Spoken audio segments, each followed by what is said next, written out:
теперь давайте рассмотрим ситуацию с другим видом телефонного мошенничества, когда вы получаете телефонный звонок якобы от мобильного оператора или третьего лица, где вам сообщается, что при попытке сделать денежный перевод случайно ошиблись в одной цифре телефонного номера, и в итоге деньги по ошибке перечислили вам.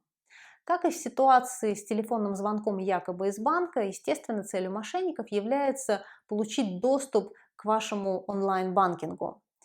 И они это будут делать путем оказания на вас психологического воздействия. Например, будут стараться вас торопить или попытаться убедить вас в том, что любые ваши промедления могут сказаться на жизни и здоровье другого человека.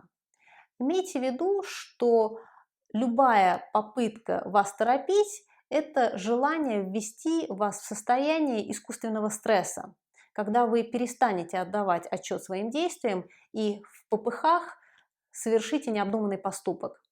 Поэтому, опять-таки же повторюсь, как и в ситуации с телефонным звонком якобы из банка, не спешите совершать поспешных действий.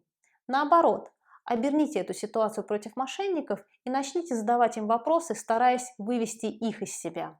На этом мы закончим нашу часть, посвященную мошенничеству по телефону. Наше следующее видео будет посвящено мошенничеству по СМС и электронной почте.